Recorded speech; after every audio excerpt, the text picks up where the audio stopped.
I listened as my dad told my brother, "Don't worry, we'll force your sister to pay." I quietly moved all my money that night. What they had no idea about was, can you imagine the sting of realizing the people who should have loved you most were actually plotting to financially ruin you? To exploit your hard-earned success and bury you under their mountains of debt?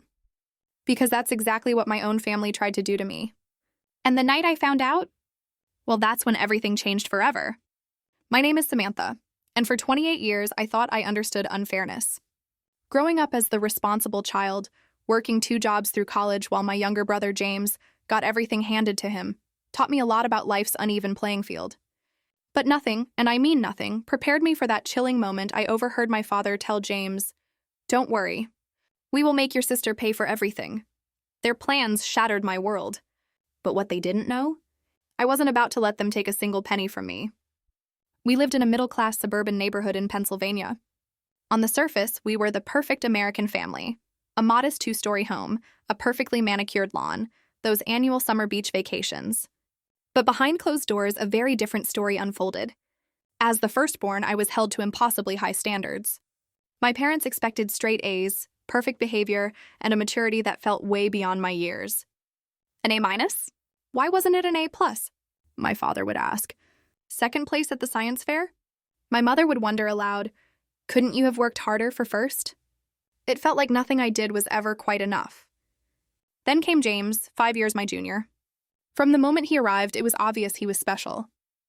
My plain white bedroom furniture stood in stark contrast to his custom-painted race car bed and walls covered in expensive decals. My gifts were always practical: clothes, books. James unwrapped the latest video games, toys, gadgets. "Your brother is still little," my mother would sigh. "Boys need more encouragement," my father would add, as if being a girl somehow made me inherently tougher, more resilient to disappointment and neglect. By age 10, I was doing dishes, helping with laundry, and keeping my room spotless. James? He left a trail of toys and snack wrappers everywhere without a single consequence. "Just pick up after him," my mother would say, rolling her eyes. "He's just being a boy." At 12, babysitting duties were added to my ever-growing list. I became the unpaid caretaker whenever my parents went out. "You're so mature for your age," they'd praise, as if it were a compliment, not a burden they'd forced on me. One Christmas when I was 14 still stings in my memory. I'd been asking for a laptop for school for months, researching affordable options. On Christmas morning, I unwrapped a clunky secondhand laptop that barely functioned. 2 hours later, James was tearing open the packaging of a brand new gaming computer that cost 3 times what I'd asked for. "Your brother needs it for his games," my father explained, seeing my crestfallen face. "And you know, those games help with hand-eye coordination and problem-solving. What about my education? What about my needs?" The questions screamed in my head, but I knew better than to ask. I already knew the answer. At 16, I got my first job at a grocery store, working weekends and summers. Not because I wanted to, but because I needed my own money. James, meanwhile, got generous allowances just for existing. I worked 20 hours a week for basics my parents freely provided to him. "It builds character," my father said, patting me on the shoulder as if he were doing me a favor by forcing me into early adulthood. High school brought more of the same. When my history class planned a trip to Washington, D.C., my parents told me to use my savings. 6 months later, they paid for James to attend a 2-week computer camp that cost twice as much. "Your brother needs these opportunities for his future," my mother explained. My future apparently wasn't worth the same investment. This pattern continued through every birthday, every holiday, every milestone. James received celebration and rewards. I received expectations and responsibilities. My achievements were met with nods and quick acknowledgments. His mediocre accomplishments were celebrated with parties and expensive gifts. What hurt the most wasn't the material differences, substantial as they were. It was the emotional investment my parents poured into James, leaving me to fend for myself.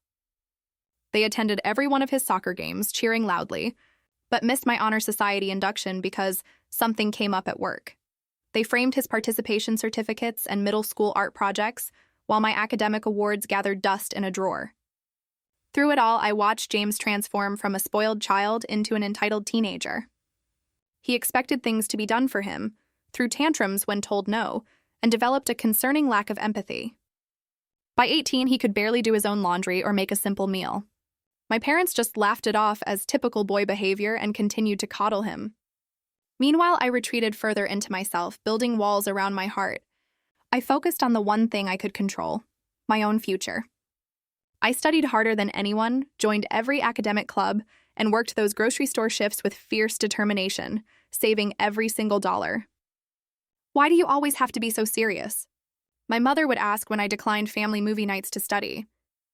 "You'll miss these years," my father would comment when I chose work shifts over family gatherings. They never understood. I had already missed out on the family experience they freely gave James. I wasn't their child in the way he was. I was their responsibility, their helper, their backup plan, never their priority. By the time I graduated high school as valedictorian, I'd accepted that my success would always be viewed as expected, not exceptional. As I stood at the podium delivering my speech about perseverance and hard work, I saw my parents in the audience. They were there, yes, but I caught them nudging James to pay attention rather than watching me with pride. That night, amidst the congratulations, I made a silent promise. I would build a life so successful, so undeniably impressive, that even they would have to acknowledge my worth. Not because I still craved their approval, but because I needed to prove to myself that I wasn't the afterthought they had made me feel like for 18 years. Little did I know this decision would eventually lead me to the most painful betrayal of all, and ultimately to my freedom. The summer after high school graduation was a blur of long shifts and college prep. I'd been accepted to a respected state university with a partial academic scholarship, about 40% of tuition. A proud achievement, but a significant financial gap remained. "We need to talk about college," my father said one July evening, calling me into his office. My mother sat beside him, her expression carefully neutral. I'd always known this conversation was coming. For years, they'd made vague references to helping with my education. But sitting there, watching them exchange glances, my father cleared his throat. "We've reviewed our finances," he began, shuffling papers. "And we've determined that we cannot contribute to your college expenses." The words hit me like a physical blow, even though I'd half expected them. What came next hurt even more. "We need to save for James's education," my mother added softly. "You know how prestigious those computer science programs are. They cost a fortune." James was still 3 years away from college, yet his education was already taking priority over mine. "I understand," I said, my voice barely a whisper. What else could I say? Arguing would change nothing. Crying would only give them the satisfaction of seeing me break. Instead, I asked practical questions about financial aid and student loans, taking notes as if this were a business meeting, not another parental betrayal.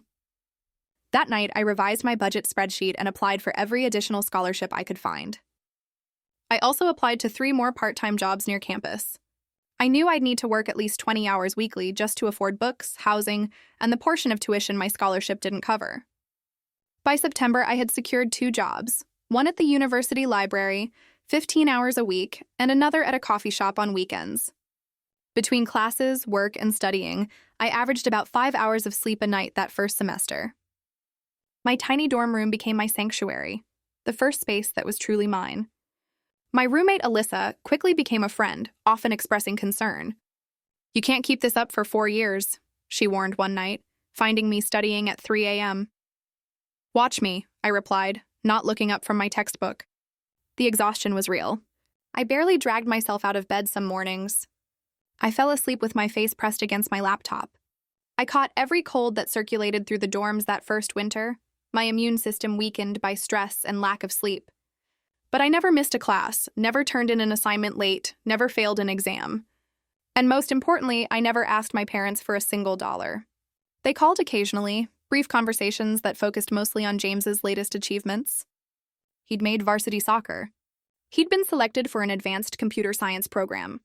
He needed a new laptop for school projects. "We just bought him the newest MacBook Pro," my mother shared during one call. "It cost a small fortune, but your father says it's an investment in his future." I thought about my own ancient laptop, held together with duct tape, but said nothing. During my sophomore year, I declared a major in finance. I discovered a genuine passion for the subject, beyond its practical career prospects. Numbers made sense to me. Algorithms didn't play favorites or change the rules. There was a clarity and fairness in the world of finance that I had never experienced in my family life. I excelled in my classes, earning the respect of professors who began to mentor me and recommend me for internship opportunities. The summer after my junior year, I landed a coveted internship at a financial firm in New York City. The position paid enough for a tiny sublet and even allowed me to save a small amount, my first taste of the financial independence I craved. That internship changed everything.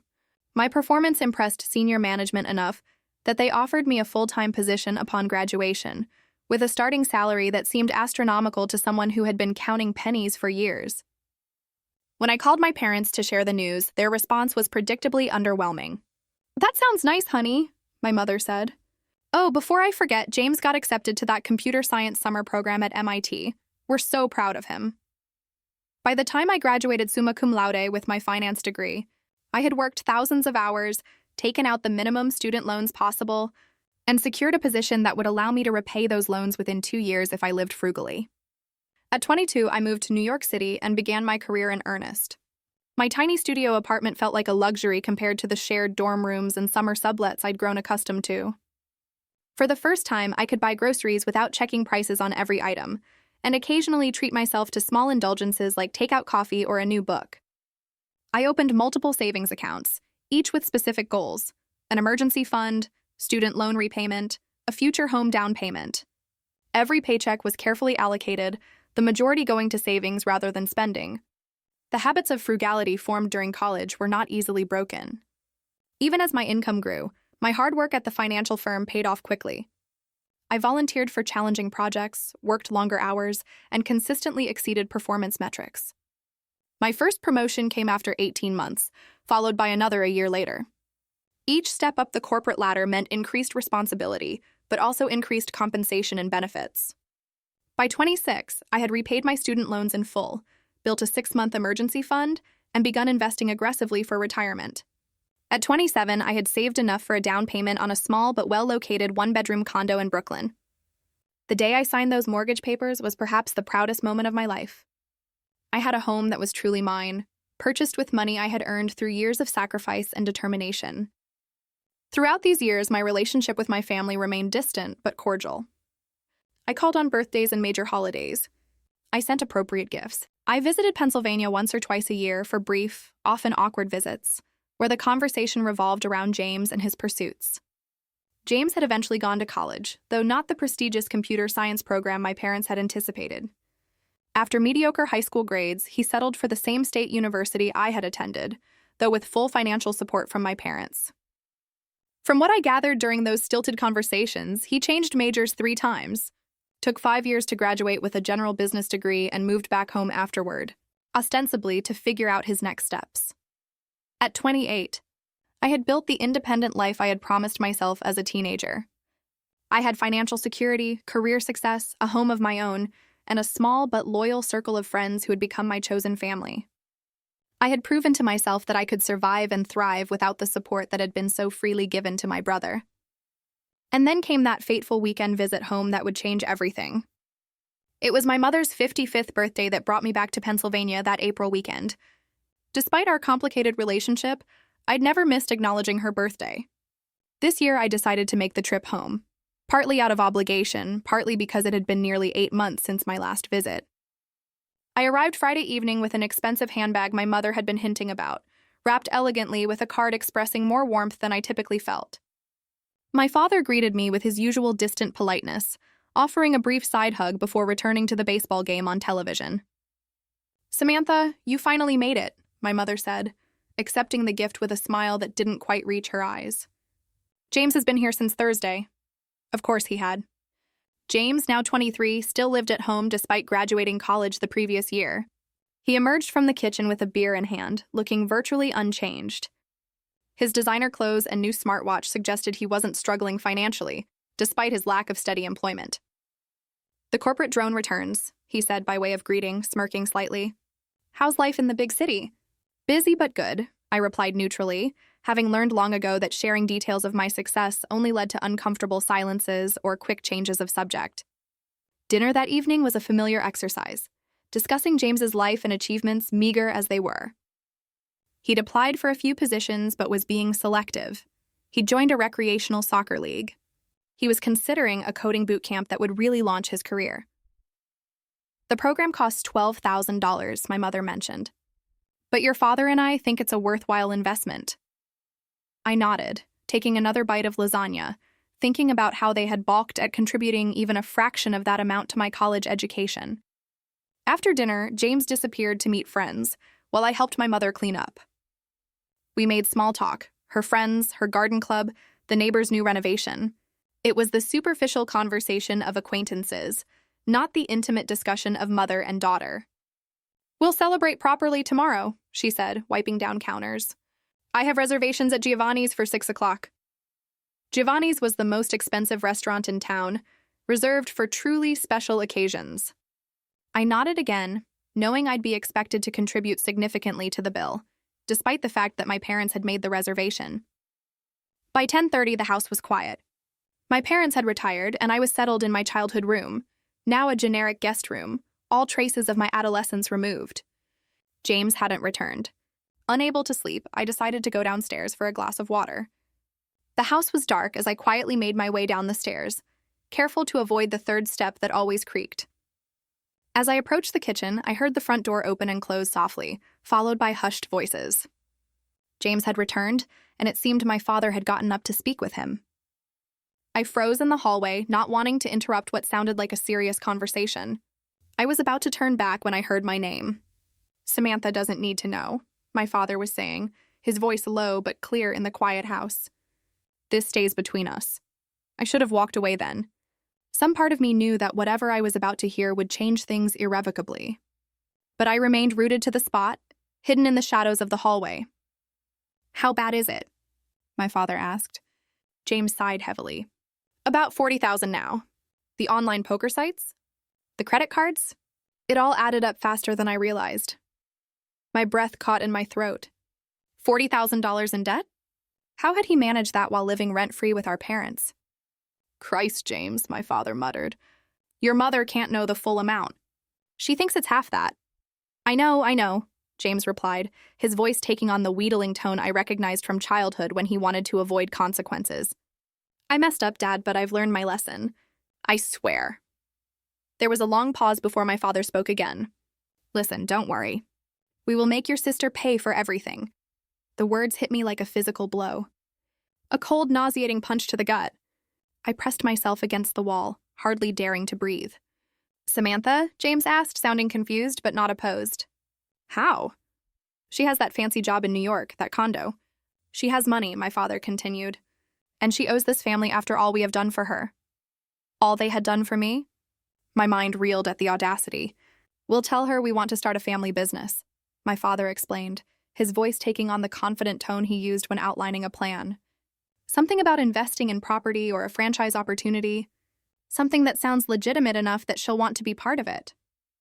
"You think she'll just give us $40,000? James sounded skeptical. "Not give. Invest," my father corrected. "We'll have her take out a loan in her name. With her credit score and income, she'll easily qualify. We'll promise her returns, partnership. Whatever it takes." I felt physically ill.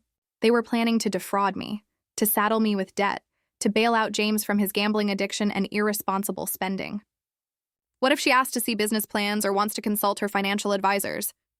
James asked. My father chuckled. "You know your sister, always so desperate for family approval. We'll tell her this is her chance to finally be part of something important with the family. That emotional angle will cloud her judgment." I heard footsteps then, and my mother's voice joined the conversation. "What are you two discussing so late?" she asked, her tone suggesting she already knew. "Just talking through the plan for Samantha," my father replied. "Oh," my mother said, her voice dropping. "Has James told you about the additional credit card?" "Yes," my father sounded resigned.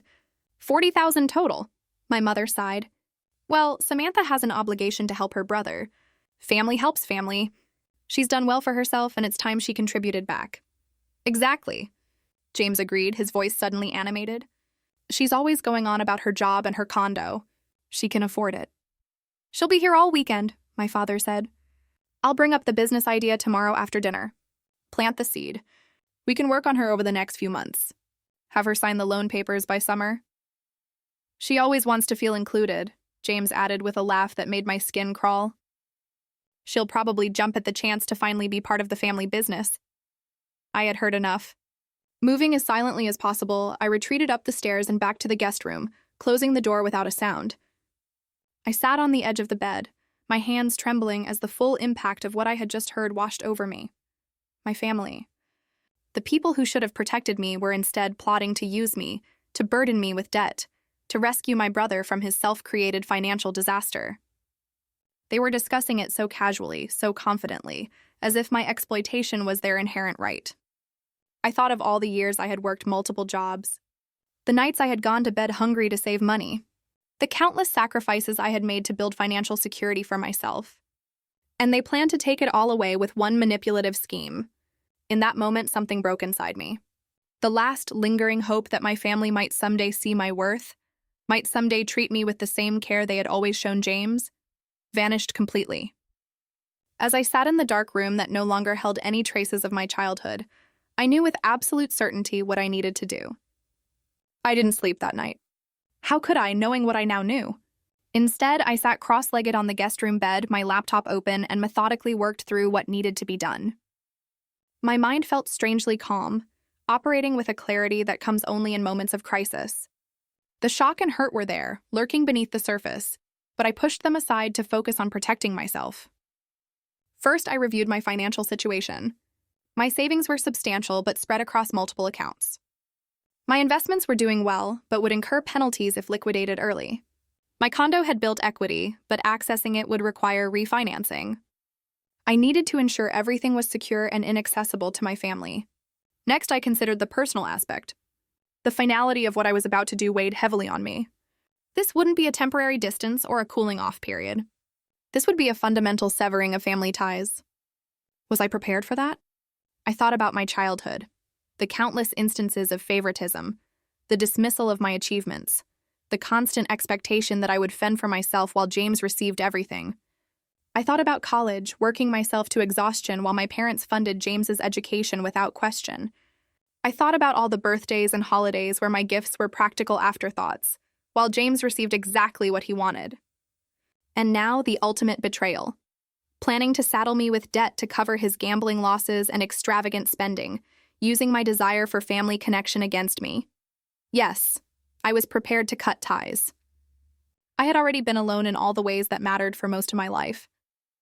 I opened my bag and quietly gathered the few belongings I had brought for the weekend. I repacked my toiletries, folded my clothes, and zipped my suitcase without making a sound. I left my mother's birthday gift on the dresser. Despite everything, I wouldn't take back a gift once given. On a hotel notepad I'd brought from my last business trip, I wrote a brief note. Had an emergency at work. Had to return to New York immediately. Happy birthday, Mom. No apology, no elaboration. They would assume I had left in the morning, giving me valuable hours before they realized I was truly gone. Then I settled in to wait. I needed the house to be deeply asleep before I made my move. At 2:30 a.m., I finally heard James return. His heavy footsteps passed my door, followed by the sound of his bedroom door closing. By 3 a.m., the house was silent except for my father's distant snoring. I picked up my suitcase, slipped my feet into my shoes, and eased the guest room door open. The hallway was dark, but I knew this house well enough to navigate without light. I crept down the stairs, avoiding the creaky third step, and made my way to the front door. For a moment, I paused in the entryway, looking back at the darkened house that had never truly been a home to me. This would likely be the last time I stood here. The thought brought no sadness, only a sense of long overdue liberation. I slipped out the front door, closing it gently behind me. My rental car was parked in the driveway, and I thanked my earlier self for choosing to rent a car rather than letting my parents pick me up from the airport as they had offered. The night was cool and clear as I drove away from my childhood home for the final time. I did not look back in the rearview mirror. I checked into an airport hotel 20 minutes away, choosing a national chain where I could earn points. The night clerk barely looked up as he processed my information. By 4 a.m, I was finally in a clean, anonymous hotel room, ready to execute the next phase of my plan. I opened my laptop and logged into my primary bank account. I transferred most of the balance to a secondary account at a different bank, one my parents did not know existed. I left just enough in the primary account to avoid fees. Next, I called the 24-hour customer service line for my credit cards. I reported that I suspected potential fraud attempts and requested additional security measures. For my main card, I requested a complete freeze on new charges until further notice, claiming I had lost my wallet. This would result in a replacement card being sent to my New York address, making my current card unusable. I emailed my financial advisor requesting an urgent video call the following day to review my entire portfolio and increase security measures. I was vague about the reasons, but emphasized the urgency. Then I composed an email to my boss explaining I needed to take Monday and possibly Tuesday as emergency personal days. I had ample vacation time saved. Finally, I searched for an attorney in New York specializing in financial security and identity protection. I found a highly rated firm that offered weekend consultations and sent a detailed inquiry. By the time I finished, morning light was filtering through the hotel curtains. I was exhausted but too wired to sleep. I ordered room service breakfast and sat by the window, watching the sunrise as I contemplated the new reality I had created overnight. My phone began buzzing around 9 a.m. First a text from my mother, asking where I had gone, then another, more concerned, then calls, first from her, then from my father. I silenced the notifications without reading or listening. Around 11 a.m., I checked out of the hotel and headed to the airport. I had changed my flight to the earliest available, paying the change fee without hesitation. As I waited at the gate, I finally allowed myself to process what had happened. The hurt was profound, a physical ache in my chest that made it difficult to breathe.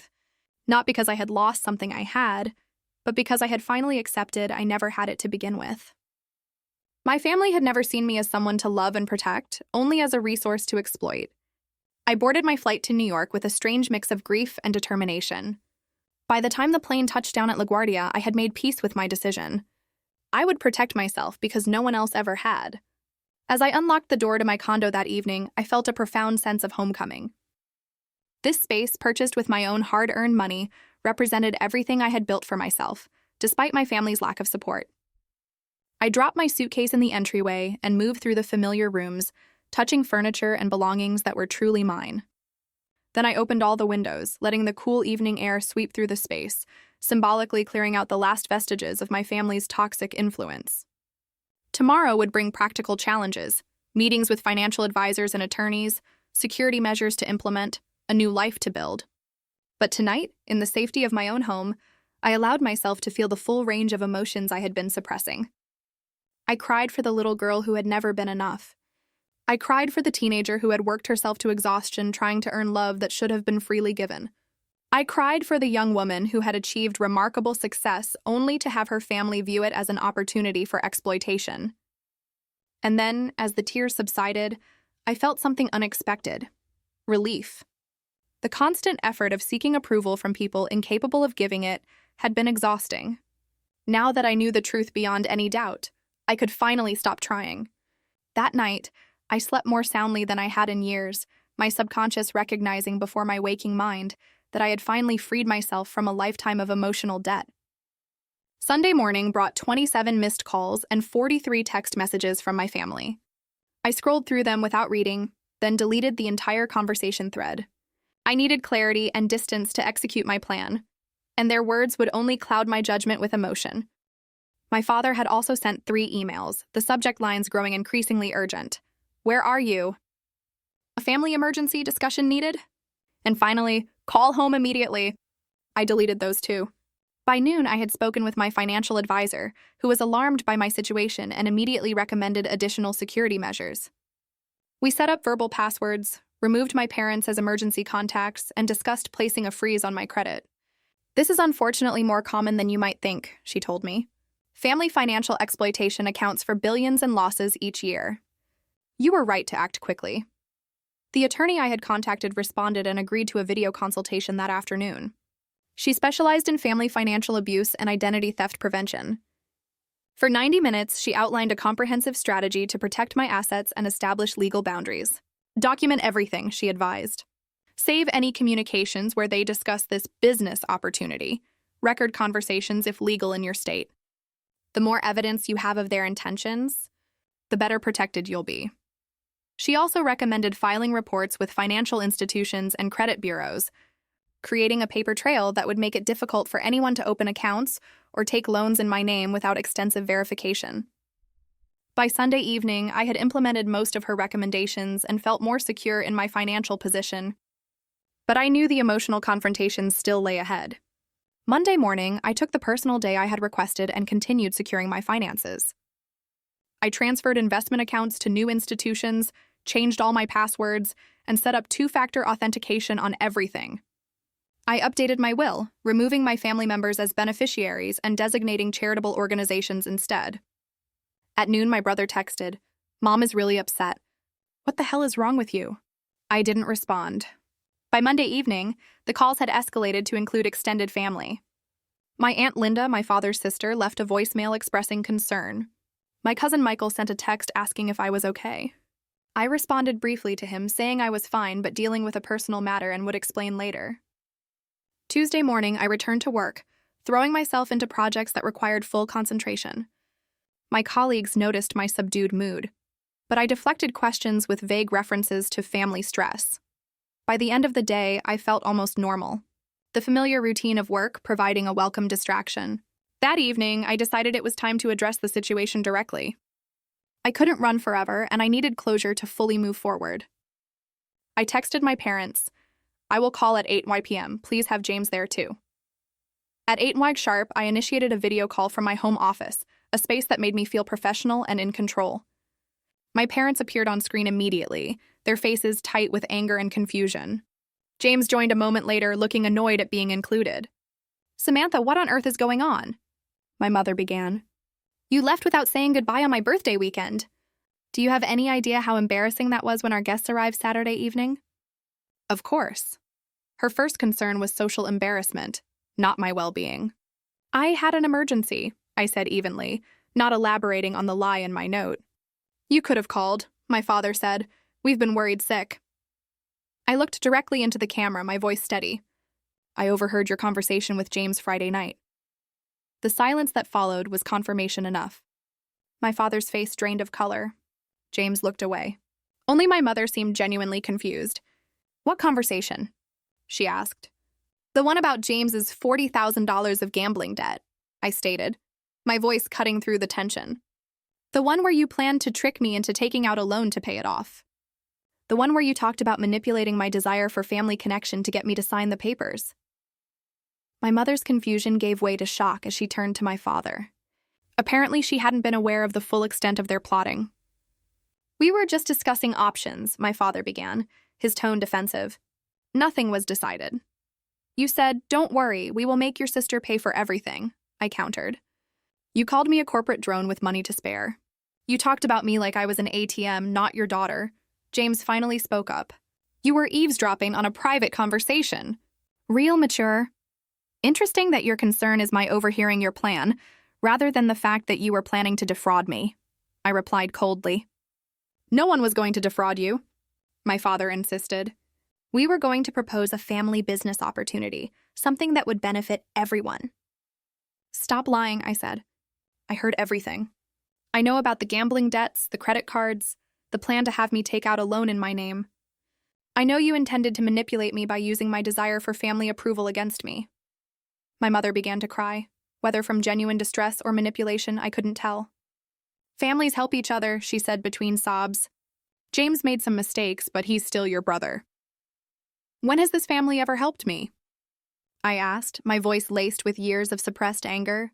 "When I needed help with college, you told me to take out loans and work jobs. When I needed emotional support, you were too busy cheering for James. When I achieved success despite your lack of support, you saw it as an opportunity to exploit me." My father's expression hardened. "You have always been selfish, Samantha. Always thinking about yourself instead of the family." I laughed, without humor. "That's rich coming from you. Let me make something perfectly clear. I will never give James a penny of my money. I will never co-sign a loan, invest in a fake family business, or financially entangle myself with any of you in any way." "You ungrateful little—" my father began, but I cut him off. "I have secured all my accounts. I have consulted with attorneys. I have documented this conversation. If you attempt to access my finances or use my identity in any way, I will press charges without hesitation." James scoffed. "Always so dramatic." "I'm not being dramatic. I am protecting myself from the people who should have protected me, but instead saw me as a resource to exploit. What will people think when they hear how you've abandoned your family?" my mother asked, her voice rising. "What will we tell everyone?" "Tell them whatever you want," I replied. "But know that if you spread lies about me, I will tell the truth about you. All of it. The lifelong favoritism, the financial neglect, and now this attempt to saddle me with debt to cover James's gambling addiction. "You wouldn't dare," my father said. "Try me," I challenged. "I have nothing to lose." "You made sure of that by never giving me the family support I deserved." The call descended into chaos, with James cursing, my father threatening, and my mother crying louder. I remained calm, watching their reactions with a detachment that surprised even me. "This conversation is over," I said finally. "Do not contact me again unless you are ready to apologize and accept that I will never provide financial assistance to any of you." I ended the call before they could respond, then sat in silence, processing what had just happened. I had said my piece. I had established boundaries. I had stood up for myself, perhaps for the first time in my life. My phone immediately began buzzing, but I ignored it all. Instead, I opened my laptop and wrote a detailed account of the conversation, saving it to the folder of documentation my attorney had advised. Then I blocked my family's numbers and email addresses. It was a temporary measure, giving me space to breathe and think without their constant attempts to manipulate me. I could always unblock them later if circumstances changed. That night, I slept fitfully, my dreams filled with arguments and accusations. But when I woke the next morning, I felt stronger, more centered. The confrontation had been necessary, a lance to drain a festering wound that had been poisoning me for years. I was ready to begin healing. Within days, the fallout began. My father's sister, Aunt Linda, called to tell me how disappointed she was in my selfish behavior. My mother's brother wanted to know why I was abandoning the family during a difficult time. Cousins I had barely spoken to in years suddenly had strong opinions about my character. It became clear that my parents had wasted no time spreading their version of events. Ungrateful daughter refuses to help brother in need, then cuts off all contact with loving family who had given her everything. At first, I attempted to explain my side briefly, but the responses made it clear that minds were already made up. Family loyalty ran deep, and few were interested in considering that the people they had known for decades might be capable of such manipulation. After a week of draining conversations that went nowhere, I decided on a different approach. I drafted a detailed email laying out the facts of my childhood, my self-funded education, and the conversation I had overheard. I didn't embellish or exaggerate. The truth was damning enough. I sent this email only to the family members I truly cared about. My grandmother Rose, who had always shown me kindness. My cousin Rachel, who had been something of a friend during childhood summers. And my uncle David, my mother's younger brother, who had occasionally noticed and commented on the disparity in how James and I were treated. "I don't expect you to take sides," I wrote in closing. "I only ask that you consider there might be more to this story than what you have been told. I have removed myself from a harmful situation, and I hope you can respect that decision, even if you don't fully understand it." The responses surprised me. My grandmother called the next day, her voice shaking. "I always saw how they treated you differently," she admitted. "I said something to your mother once years ago, but she dismissed me. I should have been more persistent. I should have done more to protect you." Rachel replied with a simple message. "I believe you." She shared her own observations of family gatherings where James received attention and praise while my achievements were minimized or ignored. Uncle David's response was the most unexpected. He invited me to lunch and, over pasta, revealed that he had recently cut contact with my mother for similar reasons. "Your mother and father have always had a blind spot when it comes to James," he said. "I'm not surprised it escalated to this. You did the right thing protecting yourself." These small validations were healing, bright spots in what was otherwise a difficult period of adjustment. While I had been functionally independent from my family for years, the finality of this break brought unexpected waves of grief. Not for what I had lost, but for what I had never had. Parents who protected rather than exploited me, who celebrated rather than utilized my success. At work, I threw myself into new projects, volunteering for challenges that required intense focus and long hours. My boss noticed my increased dedication and mistook it for ambition rather than distraction. "Whatever has lit this fire under you, I'm all for it," he said during our monthly review. "Your performance has been exceptional." The praise felt good, a reminder that in my professional life, hard work and integrity were recognized and rewarded in ways they never had been at home. In my personal life, I made a conscious effort to strengthen relationships with friends who had shown themselves to be trustworthy and supportive. I had always kept people at a certain distance, a habit formed from years of emotional self-protection. Now I allowed myself to be more vulnerable, sharing more of my true thoughts and feelings. Lisa, my closest friend since college, had always sensed there was something complicated about my family, even though I rarely discussed it. "I always thought it was strange how little you talked about them," she said, when I finally shared the full story over dinner one night. Now I understand why. 3 months after the confrontation, I decided I needed a complete change of environment. My company had an opening in their San Francisco office, and I applied for a transfer. The move would mean a lateral shift rather than a promotion, but the opportunity to build a life in a new city, thousands of miles from my past, was too appealing to ignore. When my transfer was approved, I sold my condo for a modest profit and prepared to relocate to the West Coast. The process of sorting through my belongings, deciding what to keep and what to discard, became a metaphor for the emotional work I was doing. Old mementos from my childhood and family went into a box that I stored rather than displayed. Not discarded completely, but no longer taking up space in my daily life. San Francisco offered a fresh start.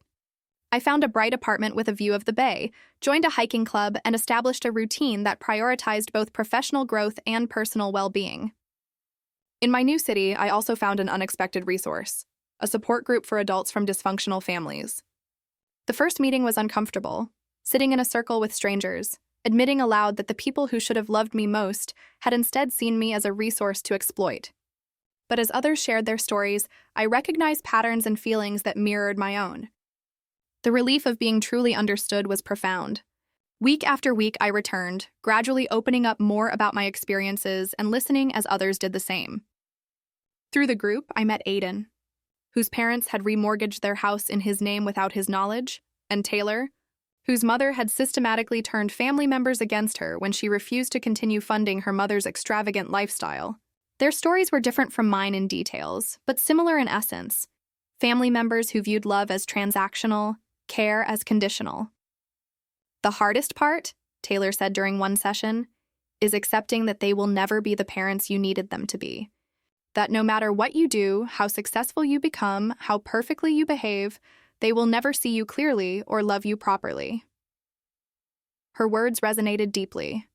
I had spent decades trying to earn the love and approval that should have been freely given, believing that if I just worked harder, achieved more, proved my worth more convincingly, my parents would finally see me as they saw James.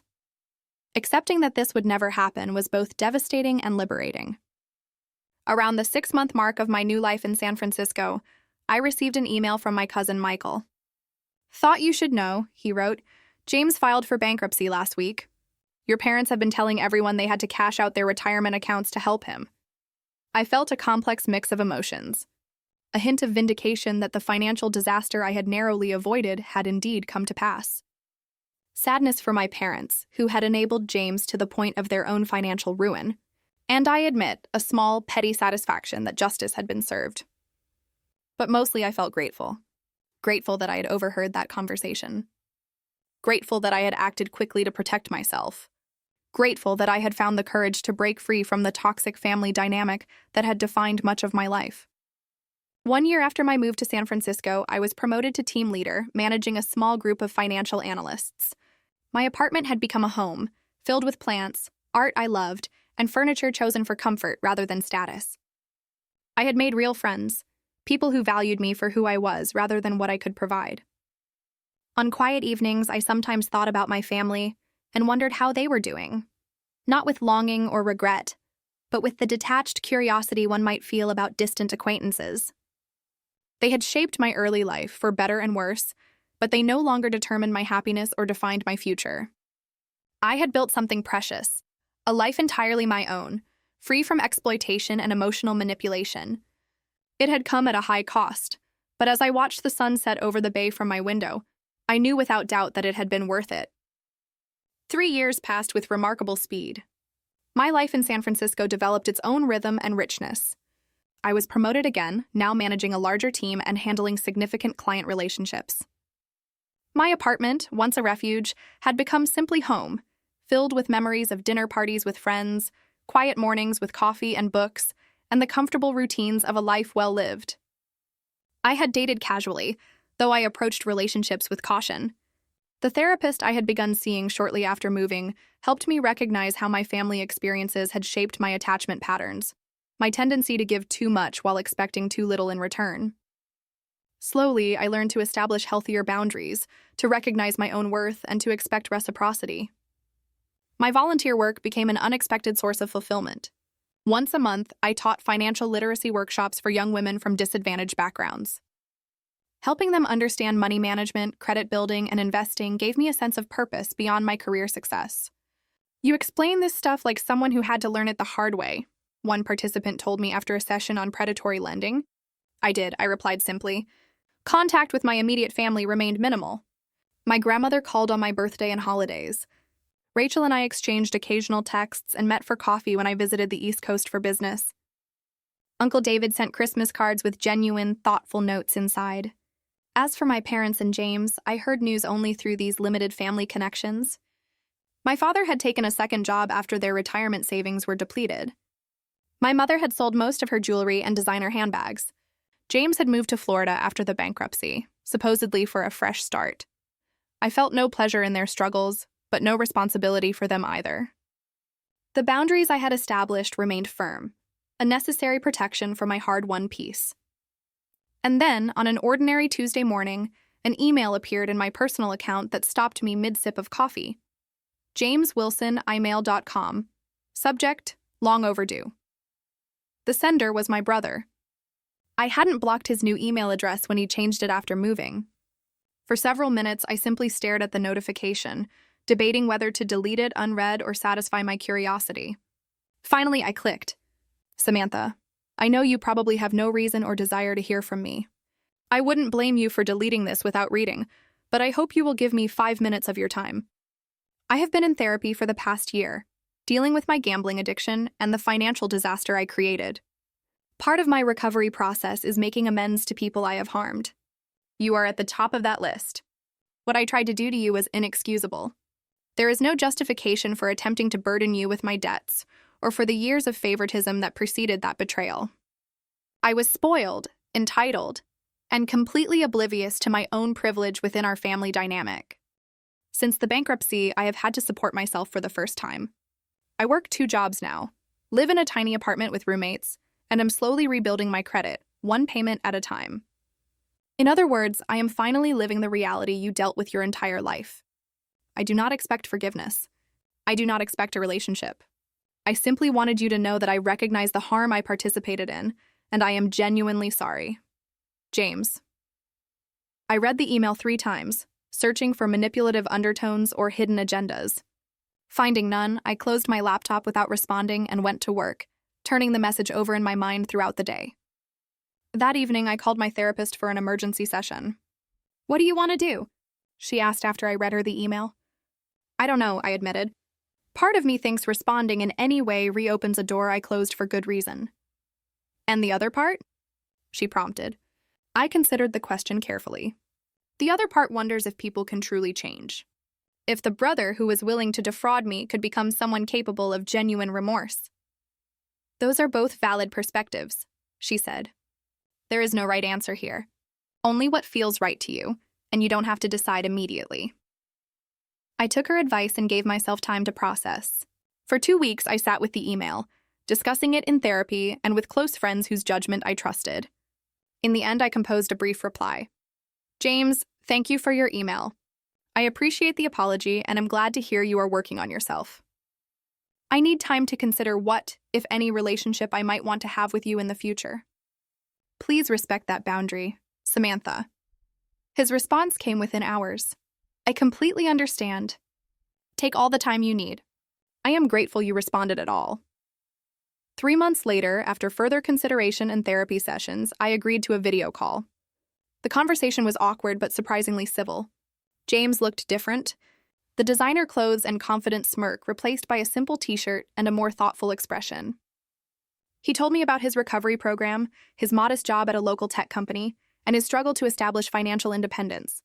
I shared limited information about my life in San Francisco, my career, and my volunteer work.